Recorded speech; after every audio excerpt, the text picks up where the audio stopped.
Sedang Yerobeam berdiri di atas mezbah itu sambil membakar korban, maka atas perintah Tuhan, datanglah seorang abdi Allah dari Yehuda ke Betel.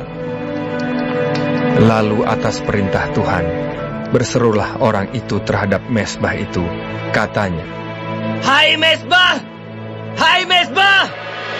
Beginilah firman Tuhan, bahwasanya seorang anak akan lahir pada keluarga Daud. Yosia namanya. Ia akan menyembelih di atasmu imam-imam bukit pengorbanan yang membakar korban di atasmu. Juga tulang-tulang manusia akan dibakar di atasmu. Pada waktu itu juga ia memberitahukan suatu tanda ajaib. Katanya, Inilah tanda ajaib, bahwa Tuhan telah berfirman, bahwasanya mezbah itu akan pecah, sehingga tercurah abu yang di atasnya. demi Raja Yerobeam mendengar perkataan abdi Allah yang diserukannya terhadap mezbah di Betel itu, ia mengulurkan tangannya dari atas mezbah dan berkata, Tangkaplah dia! Tetapi tangan yang diulurkannya terhadap orang itu menjadi kejang, sehingga tidak dapat ditariknya kembali. Mezbah itu pun pecahlah, sehingga abu yang di atasnya tercurah, sesuai dengan tanda ajaib yang diberitahukan abdi Allah itu atas perintah Tuhan. Lalu berbicaralah raja dan berkata kepada abdi Allah itu, Mohonkanlah belas kasihan Tuhan Allahmu, dan berdoalah untukku, supaya tanganku dapat kembali. Dan abdi Allah itu memohonkan belas kasihan Tuhan. Maka tangan raja itu dapat kembali dan menjadi seperti semula. Kemudian berbicaralah raja kepada abdi Allah itu, Marilah bersama-sama dengan aku ke rumah. Segarkan badanmu. Sesudah itu aku hendak memberikan suatu hadiah kepadamu.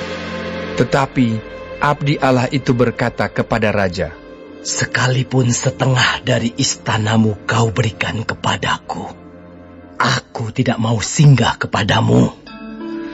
Juga aku tidak mau makan roti atau minum air di tempat ini. Sebab beginilah diperintahkan kepadaku atas firman Tuhan. Jangan makan roti atau minum air, dan jangan kembali melalui jalan yang telah kau tempuh itu. Lalu pergilah ia melalui jalan lain, dan tidak kembali melalui jalan yang telah diambilnya untuk datang ke Betel. Di Betel diam seorang nabi tua. Anak-anaknya datang menceritakan kepadanya segala perbuatan yang dilakukan abdi Allah pada hari itu di Betel. Mereka menceritakan juga kepada ayah mereka perkataan yang dikatakannya kepada raja. Kemudian ayah mereka bertanya, Dari jalan manakah ia pergi? Lalu anak-anaknya menunjukkan kepadanya jalan yang diambil abdi Allah yang datang dari Yehuda itu. Ia berkata kepada anak-anaknya, Lanai keledai bagiku. Mereka memelanai keledai baginya. Lalu ia menunggangnya dan pergi mengikuti abdi Allah itu, dan mendapatinya duduk di bawah sebuah pohon besar. Ia bertanya kepadanya, Engkaukah abdi Allah yang telah datang dari Yehuda? Jawabnya, Ya, akulah itu. Katanya kepadanya, Marilah bersama-sama aku ke rumah untuk makan roti. Tetapi jawabnya, Aku tidak dapat kembali bersama-sama engkau dan singgah kepadamu. Aku tidak dapat makan roti atau minum air bersama-sama engkau di tempat ini. Sebab telah diperintahkan kepadaku atas firman Tuhan, jangan makan roti atau minum air di sana. Jangan berjalan pulang melalui jalan yang telah kau ambil itu. Lalu jawabnya kepadanya, Aku pun seorang nabi juga seperti engkau. Dan atas perintah Tuhan, seorang malaikat telah berkata kepadaku, bahwa dia pulang bersama-sama engkau ke rumahmu, supaya ia makan roti dan minum air. Tetapi ia berbohong kepadanya. Kemudian orang itu kembali bersama-sama dia, lalu makan roti dan minum air di rumahnya.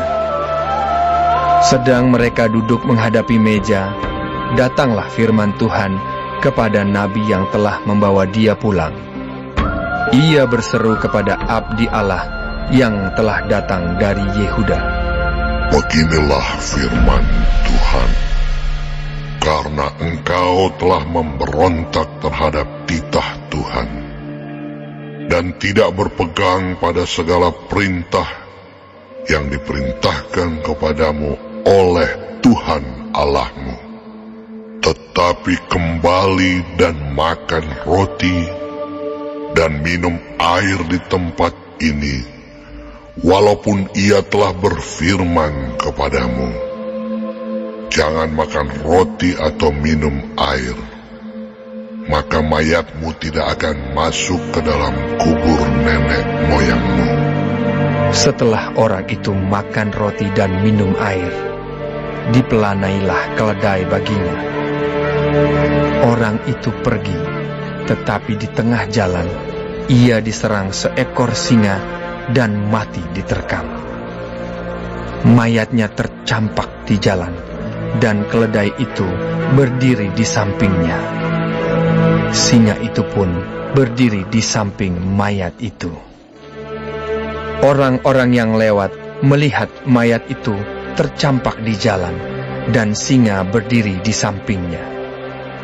Dan mereka menceritakannya di kota tempat kediaman nabi tua itu. Ketika hal itu kedengaran kepada nabi yang telah memujuk dia berbalik kembali, ia berkata, "Dialah abdi Allah yang telah memberontak terhadap titah Tuhan. Tuhan menyerahkan dia kepada singa yang mencabik dan membunuhnya sesuai dengan firman Tuhan yang diucapkannya kepadanya." Lalu berbicaralah ia kepada anak-anaknya, "Pelenailah keledai bagiku." Dan mereka memelanainya. Kemudian ia pergi dan menemukan mayat orang itu tercampak di jalan, sedang keledai dan singa berdiri di sampingnya. Singa itu tidak memakan mayat itu dan tidak mencabik keledai itu. Nabi tua itu mengangkat mayat abdi Allah itu, menaruhnya ke atas keledai, dan membawanya kembali ke kotanya sendiri untuk diratapi dan dikuburkan. Mayat orang itu dikuburkannya di dalam kuburnya sendiri. Maka diratapilah dia. "Wahai saudaraku," setelah ia menguburkannya, ia berkata kepada anak-anaknya, "Kalau aku mati, kuburkanlah aku dalam kubur ini bersama dengan abdi Allah itu, dan taruhlah tulang-tulangku di sisi tulang-tulangnya. Sebab perkataan yang atas perintah Tuhan telah disuruhkannya terhadap mezbah yang di Betel itu, dan terhadap segala kuil di bukit-bukit pengorbanan yang di kota-kota Samaria, akan betul-betul terjadi." Sesudah peristiwa ini pun, Yerobeam tidak berbalik dari kelakuannya yang jahat itu, tetapi mengangkat pula imam-imam dari kalangan rakyat untuk bukit-bukit pengorbanan. Siapa yang mau saja, ditahbiskannya menjadi imam untuk bukit-bukit pengorbanan. Dan tindakan itu menjadi dosa bagi keluarga Yerobeam, sehingga mereka dilenyapkan dan dipunahkan dari muka bumi.